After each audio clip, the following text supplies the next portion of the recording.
We're gonna do my hair while I talk about, I don't know, maybe the election? Just from a perspective of a young black teenage girl who has had to live up under the Trump presidency before and is now more politically aware of the threats that he poses to my rights. We're gonna put this up for a minute. I'm just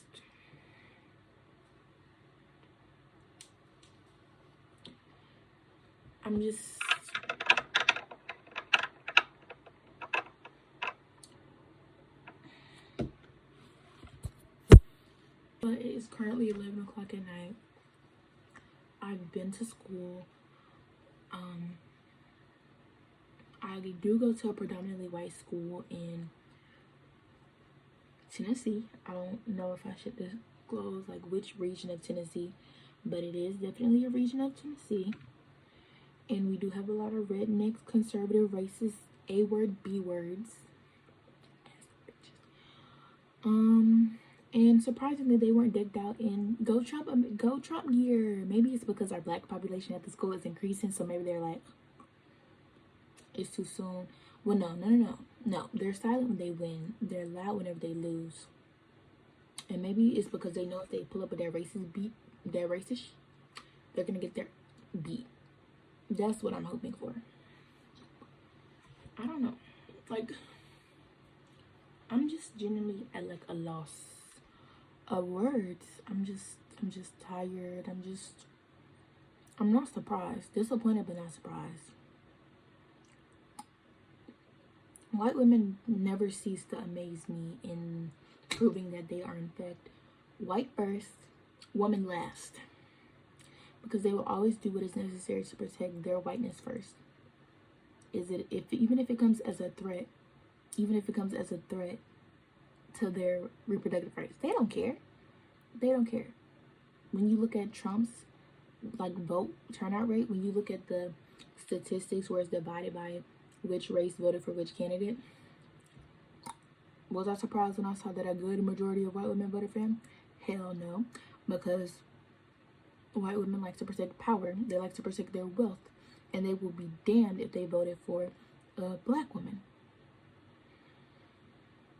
They'll be damned if they voted for a black woman over a convicted felon and a rapist and someone who's a threat to not even just them. They don't care that he's a threat to them. They don't even care that he's a threat to their daughters. They just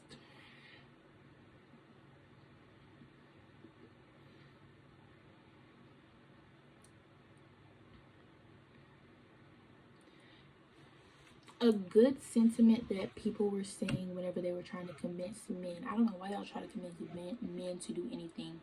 Men are self-serving, they're self-seeking, they're patriarchal, they're misogynistic, they're sexist. They don't believe that women are capable of running. Look at them. Look at how they act whenever we get women in the Senate, in the House, being the House Speaker. They lose their freaking minds, let alone for a woman, a black woman at that, a strong, educated, childless cat lady. She's not childless. She has her bonus kids, and that's enough. Not everybody needs to have kids of their own, and not everybody needs to feed into the nuclear family of having 10 freaking children with your husband that's freaking cheating on you. Clock that right here and now.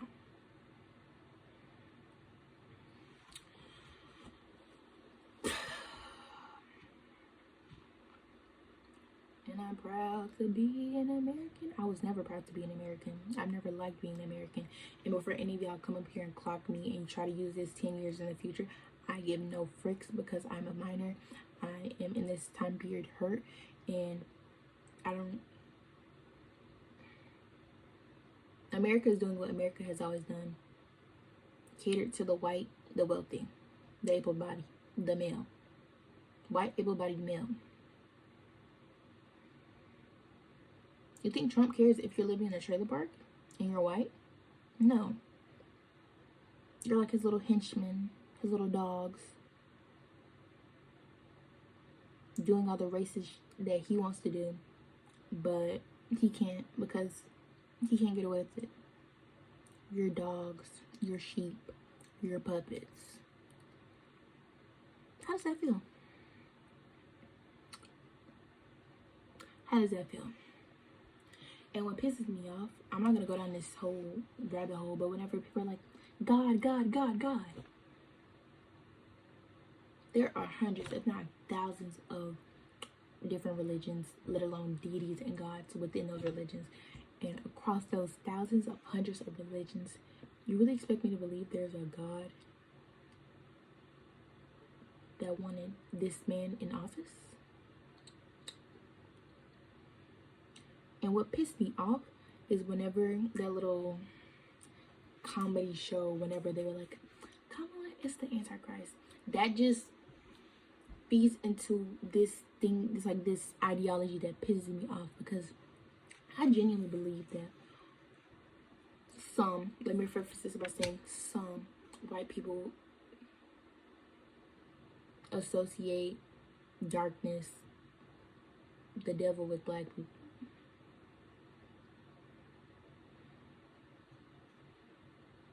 Am I crazy for saying that? Am I crazy for saying that? I don't think I am, because I'm not gonna go down this spiel, but it's just like, wow, a black woman, educated black woman at that, who's done her time, done her service, who's actually been a public servant, who's done her years, who's more than qualified, is the Antichrist over a convicted felon who has countless rape charges, sexual assault charges, and just says the outright outlandish stuff. But this black woman is the Antichrist.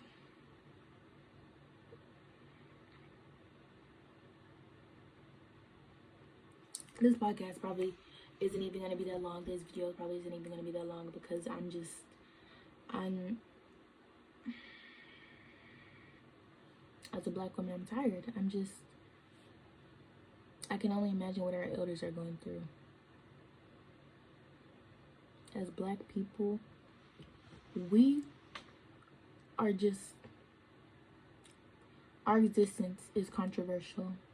Our expression, our freedom of expression, the way we express ourselves, the way we speak, even when we speak properly, everything is criticized, is controversial, is political. It always has been, it always will be. Gay people, your right to exist and express your gender how you want to is controversial, is political. The right for you to marry who you want to, controversial and political, because there's no separation of church and state.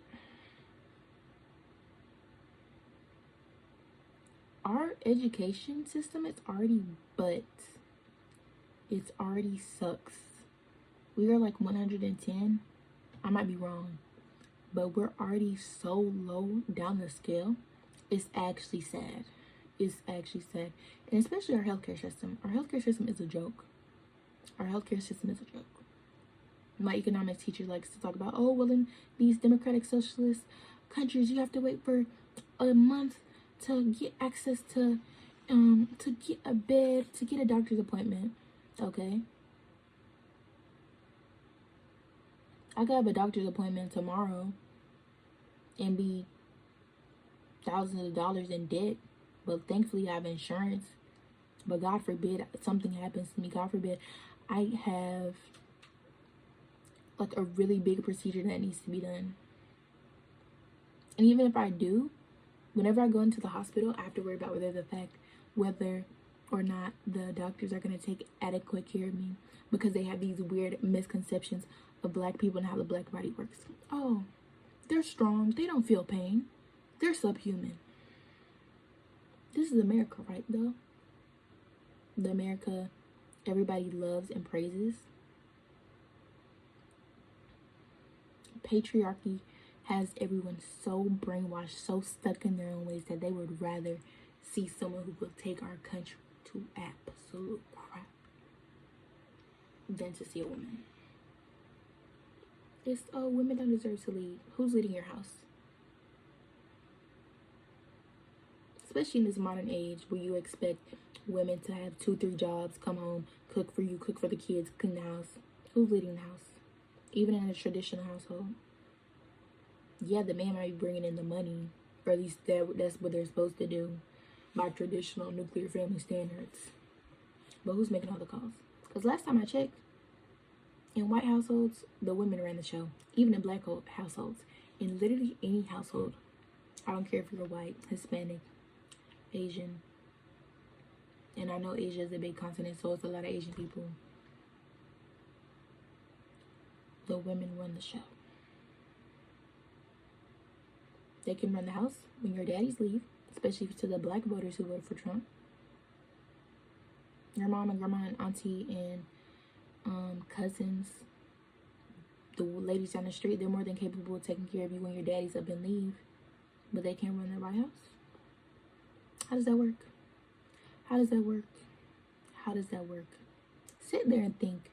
Sit there and think how stupid you have to be. Like, I know our history system is absolutely just bonkers. Like, it's actually crazy how just downright incorrect it is. But I didn't think that it was so bad to the point where you didn't learn that black people were killed, intimidated, faced voter intimidation in the 1860s, even in the 1900s for trying to vote. Black people were killed for existing, killed for trying to exercise their right to vote. And you're gonna get up here and just vote for someone who does not care about your existence. Someone who thinks you're dumb. Someone who just, I don't even have to talk. Like, Trump speaks for himself. His racism speaks for himself. But you all aren't listening. For a chronically online generation, not we all, because I know I have downfalls when it comes to media literacy and when it comes to proofreading stuff. But Fox News can't be your only source. Facebook, those little WhatsApp group chats can't be your only source of news. I feel like I said this one time. The shackles are gone. The physical shackles are there. The mental ones are the ones that remain. They don't even have to put you in chains anymore, because you willingly walk right into the palm of their hands.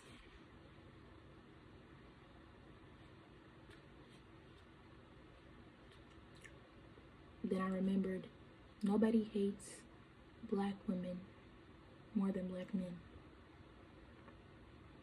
No matter how much we pour into our communities, no matter how much we sacrifice and put on the line, nobody hates us more than black men. It's sad. It's depressing. It is what it is. What can you do about it? And pivoting, I do not care if I lose friends over this, because if I have to question whether or not my friends believe in the same human rights as me, then I don't think we should be friends. And for my white friends who are like, it's political, I don't want to get political with you. My existence shouldn't be political. It's not getting political. It's deciding whether or not I should have bodily autonomy. It's deciding whether or not I should have access. You and I should be able to go to college at an affordable rate. College prices are already up the roof. FAFSA is, for many people, one of the only things ensuring that they go to college. You really want to vote for somebody who's like freedom of speech whenever he gets banned on Twitter, but he's gonna ban books? He's gonna endorse Project 2025, which would ultimately censor freedom of speech. But it's not freedom of speech for the right wing, for the conservatives. It's for everybody else. So that's when it's okay, right? That's when it's okay.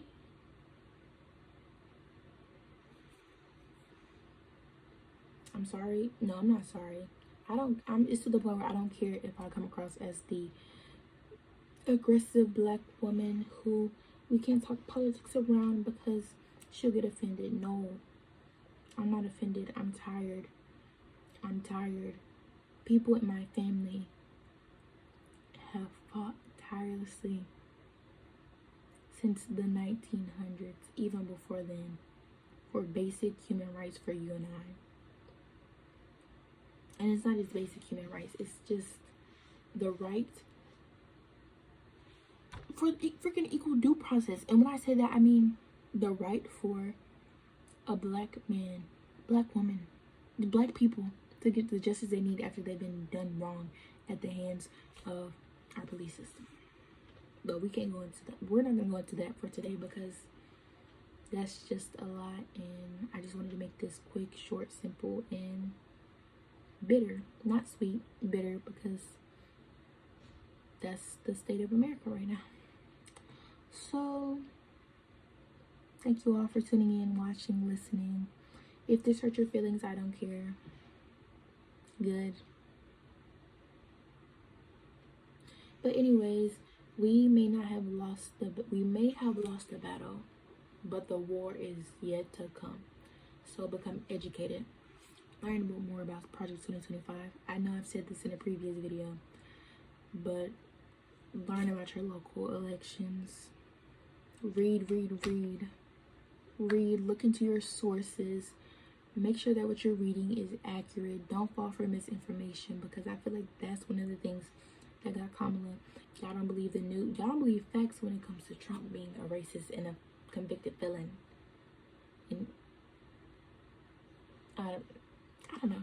Thank you all for tuning in. And we will only see what life looks like from here.